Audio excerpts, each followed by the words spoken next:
The history of the papacy is a story that stretches nearly 2,000 years. It begins not with crowns or palaces, but with a fisherman named Peter living in the Roman Empire. Around the year 30 AD, Peter became one of the leaders of a new movement, Christianity. After Jesus' death, Peter traveled to Rome, the empire's capital. There, he became known as the head of the Christian community. According to early tradition, he was executed under Emperor Nero around 64 AD and buried on Vatican Hill. Because of this, later generations called Peter the first pope. Peter wasn't called pope in his lifetime. That title came later. Pope comes from the Latin word papa, meaning father. By the 3rd and 4th centuries, the Bishop of Rome had become especially important, partly because Rome had been the center of the empire, and partly because of Peter's legacy. Other bishops in cities like Alexandria, Antioch, and Constantinople also had power, but the Bishop of Rome claimed to be Peter's successor. As the Roman Empire collapsed in the West by the 5th century, the Pope's role changed.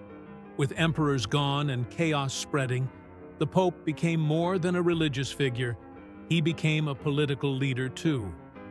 In the early Middle Ages, popes negotiated with invading tribes, protected Rome, and even governed parts of Italy. By the 8th century, they controlled land called the Papal States, making the Pope both a spiritual leader and a ruler with armies and territory. The method of choosing popes also evolved. In the early days, local Roman clergy and citizens chose the Bishop of Rome. But this often led to fights and interference from kings or nobles. In 1059, Pope Nicholas II changed the system so that only cardinals, a group of senior church officials, could vote. These votes happen in a secret gathering called a conclave. The cardinals are locked inside the Sistine Chapel until they elect a new pope. White smoke from a chimney signals success, and black smoke means no decision yet. That tradition still exists today. Over time, the papacy became extremely powerful. In the 11th and 12th centuries, popes clashed with emperors over who had the right to appoint bishops.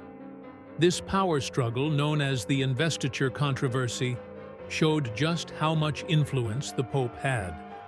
In 1309, the papacy even moved to Avignon, France, for nearly 70 years.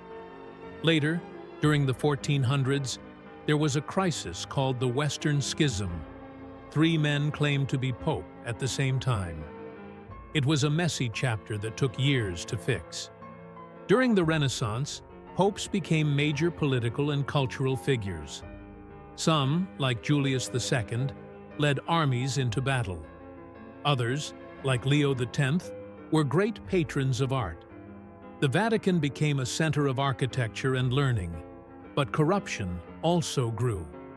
This helped spark the Protestant Reformation in the 1500s, when critics like Martin Luther challenged the Pope's authority. The Reformation split Western Christianity. Many nations broke away from the Pope's leadership. In response, the Catholic Church launched the Counter-Reformation to reform itself and defend its teachings.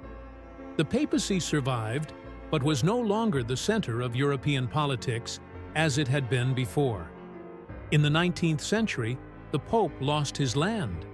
In 1870, Italy captured Rome, ending the Papal States. The Pope refused to leave the Vatican and called himself a prisoner. Finally, in 1929, the Lateran Treaty created Vatican City, a tiny independent state, making the Pope the ruler of the smallest country in the world. Since then, popes have focused more on global issues than on ruling territory. They've traveled widely, met with world leaders, and spoken out on topics like war, justice, and human rights. In 2013, Pope Benedict XVI became the first pope in nearly 600 years to resign. He was succeeded by Pope Francis, who served until his death in 2025. As of today, there have been 266 popes. Their roles have changed across centuries: religious leader, king, judge, reformer, diplomat.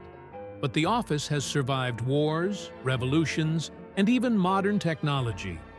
The rules for choosing a pope have also changed. In ancient times, the people had a say. In medieval times, kings often interfered. Today, it's a private vote by cardinals, shaped by nearly 1,000 years of reforms. Understanding the papacy isn't just about religion, it's a key part of world history.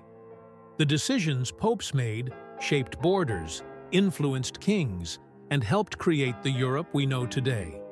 From a martyr in ancient Rome to a head of state in the 21st century, the Pope's journey is one of the most remarkable in history. If you enjoyed this story, like and subscribe for more history lessons. Let's explore the past together.